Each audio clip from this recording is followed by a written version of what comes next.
So recently, a lot of movies have actually been showing a side of astral projection which I'm not quite sure a lot of people are aware of, mainly because they're putting it in the context of tangibility, the physical body. Well, at least that's just one movie. I'll be talking about that in a second. But the second movie that dropped this year that actually showed it in such vivid detail, in such accuracy, it had me like just laughing in my seat at how perfect it is. It was pretty incredible. Okay, so what am I talking about here?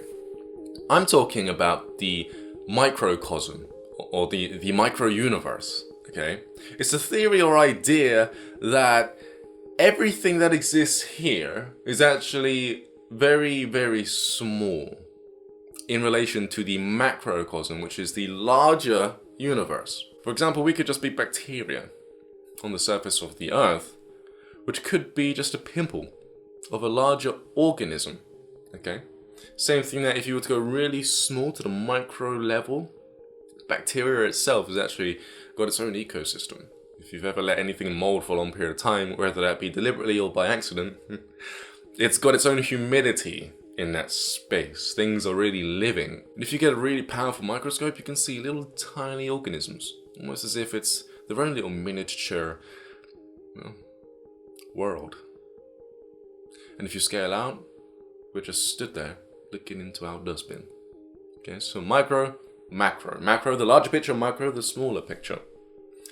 In regards to physical practicality, those kind of tangible things, be that the physical body and this bed and the wall, the movie Ant-Man showed it.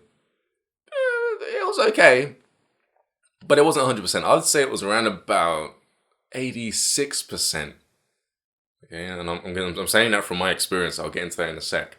Because in Ant-Man, as you'll probably know if you've watched that movie made by the franchise Marvel, he presses a button and he shrinks really, really, really, really, really small. And he was told by his master not to go to a quantum level. I think they call it subquantum. If you go too small, you'll disappear. And you'll end up experiencing realities that are so tiny that you'll completely phase out of this one. And you'll experience, well, the beginning of the universe.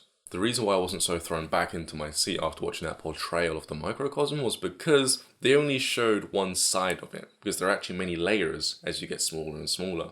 Many different realities that vibrate on different frequencies. And as you get closer to the source of all creation, everything becomes more of a vibratory light in essence. When it came to the movie Ant-Man, he just went straight into the energy signature of everything as he got smaller and smaller. Nothing really changed from a material dense reality to a more finer, detailed version of the source of existence or the source of the microcosm. However, Doctor Strange was released.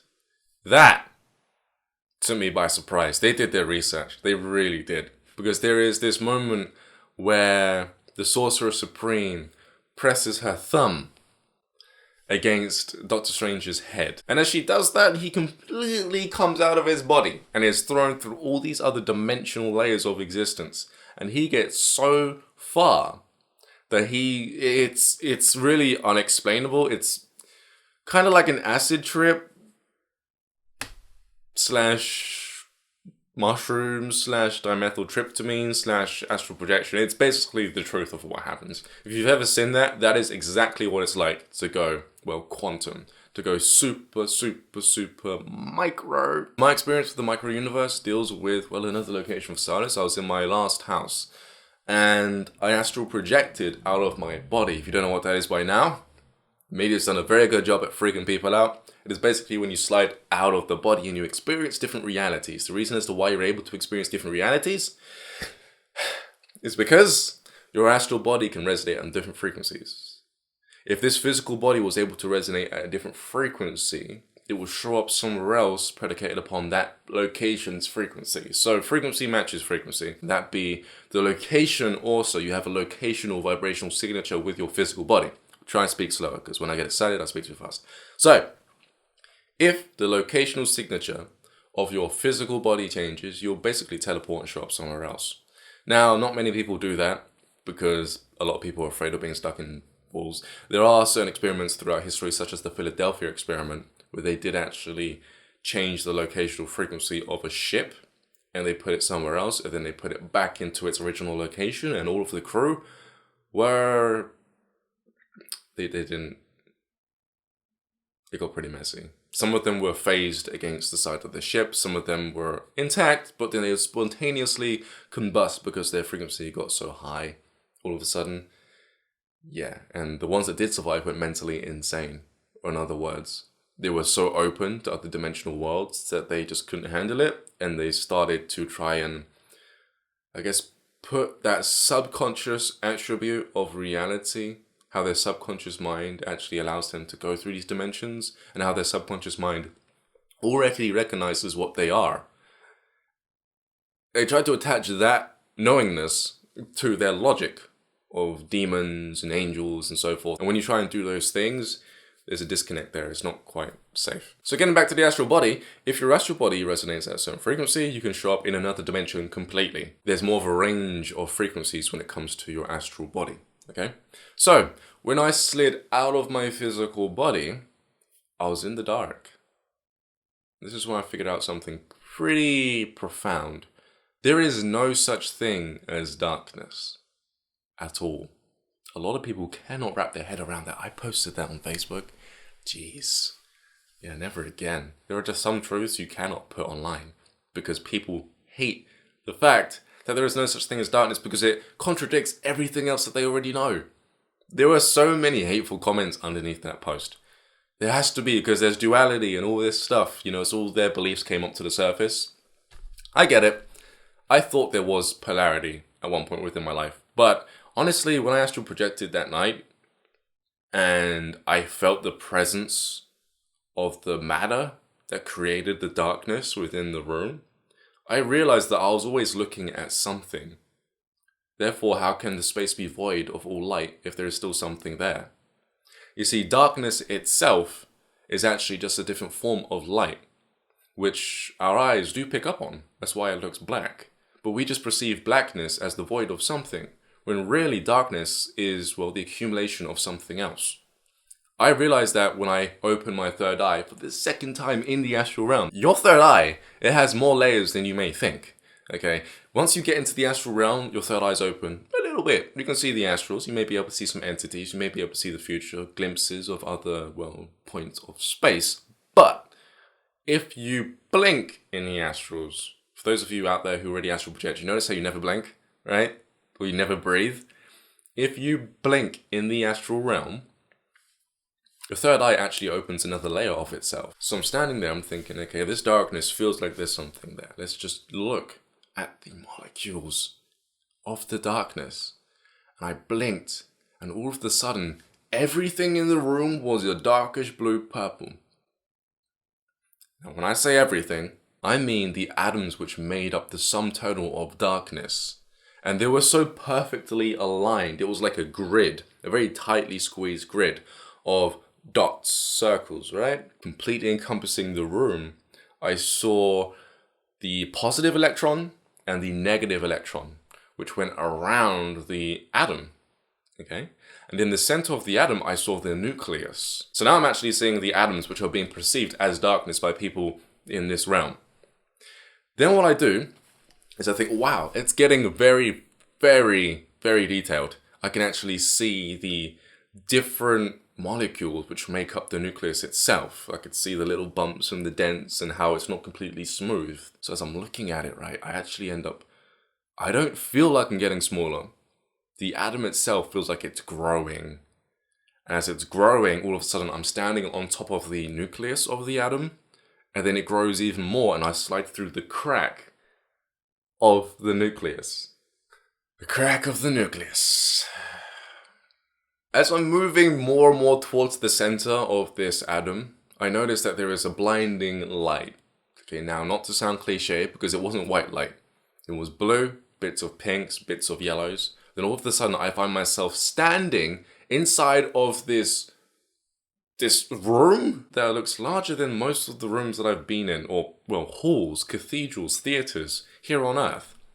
But there was something distinctively different about this universe, this microverse. And that was that the walls were made out of molecules, very large molecules, which behaved like water. So each molecule kind of bled into the next. So it gave it like this bumpy, lumpy feel to the wall. Now, as for the atmosphere within this microverse, every now and then these little specks of light would show up, very small. And these were small to me. I'm inside of an atom, by the way. So little specks of light would show up, right? And then all of a sudden, a speck of light came up and it like flipped inside out. If you could imagine Pac-Man opening its mouth and then bending all the way around. And then all of a sudden, this being came out of the speck of light. And this being looked very much like the dimension it was in. It's kind of like how we look like the matter of this earth. Our body is made up of the elements of this earth. Well, these beings in the microverse were, well, also one and the same. So it looked like water that was levitating, that was vibrating, you know, shape-wise, and it had what looked like, I can only describe as a heart. Not physical, but more like light. It was pulsing and changing with its thoughts as it was speaking to me. Telepathically, I might add, these things did not have mouths. As its mood was changing, it was changing color and form. And then another one showed up right next to it. Yeah. And they looked at me and they were saying, oh, this is how the microverse is put together. They were basically showing me the structure of the micro realities that just keep going, by the way. They just keep going. More and more and more and more realities are underneath the other one. And you get, well, smaller. And as they're telling me about these different existences and telling me where they came from and how they actually look like their surroundings and why people in different dimensions look like their earth, their environment, they drew my attention towards a certain area of the room that we were in, this large space. And all of a sudden, this rectangular doorway opened up. Literally like this, at this angle, just opened up like that, right? And it was laying on one of the bubbles which made up the floor. And this really bright light was shining out of that. And then one behind me showed up as well. And this is where your ability to discern frequencies come in, you know, intent, emotional intent, such as desire or deception. My, spidey sense kicked in, and this being said to me, you can come with us and go down this door, and we will show you more, right? We'll show you things which the majority of the public, the human brain cannot withstand, but you're ready. You've already been broken into in that sense when it comes to dimensional travel. We can show you more.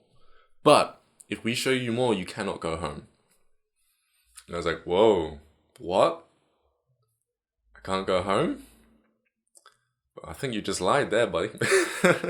Didn't see that last bit, but I was thinking to myself, really? Can't go home? And I was thinking, oh, do these people know who they're talking to? I've been back to the source of creation all the way to the beginning. This location that they're bringing me to, how can it be further than that? Like, what are they really talking about here? Where are they actually going to take me? Now, part of me was intrigued, but the larger part of me realized that they were being more deceptive in that present moment. So, I decided to jump down the other rabbit hole behind me. Literally. Now, if they knew my psychology, they could have used reverse psychology. That would have worked. But honestly, I could feel their intent and everything. Now, the reason why I say rabbit hole was because of this.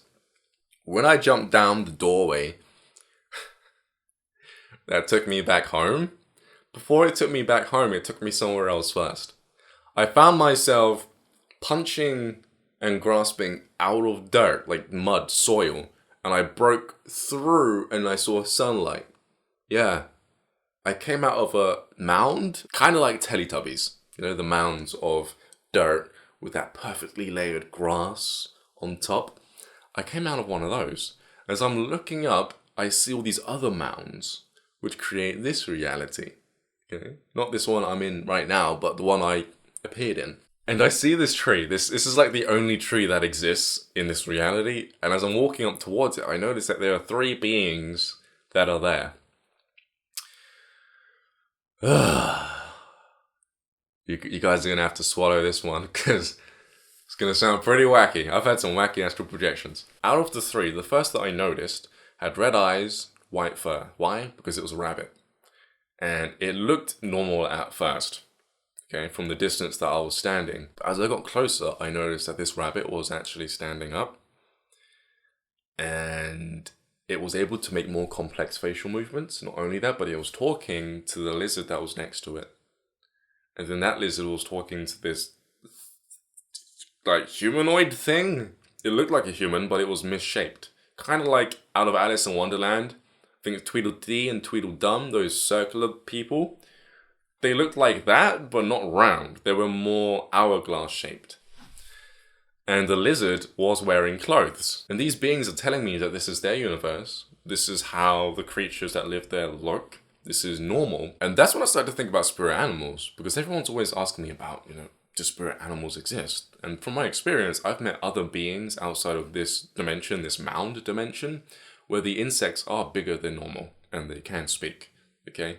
So when it comes to forms of intelligences, when you get into the higher realms or other dimensional planes of existences, yeah, you get creatures that can speak to you. I've had hummingbirds that can telepathically speak to me. They look like hummingbirds, but they're way more intelligent. People say that cats are also like this, They're more in than out. They're more in the other dimensions. And because of that, they're more wise. They come back with that high level of intellect. But that was my experience with the micro-universe.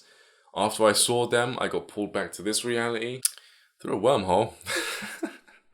Seriously. And yeah, there's more truth to movies than I originally thought. Subscribe for more videos like this, or check out my YouTube channel because I have got a whole section titled Astral Projection Experiences, including how-tos. Honestly, not all astral projection experiences are bad. Matter of fact, the majority of them, the vast majority of them, are good. They are strange, but they are cool strange. They are not Stranger Things strange. They are light being, beautiful colors, microcosm, macrocosm strange. Check those out, or head on over to ryancropper.com where I've got a full course on the topic. Or if you want it for free, because a lot of people trying to choke me because I sell my courses online. But look, if you want it for free, I've got like 4 different techniques over on my YouTube channel, all of which work. You can try those out, okay? Alright, Jason, my name's James Crupper. I'll speak to you guys pretty soon. Peace!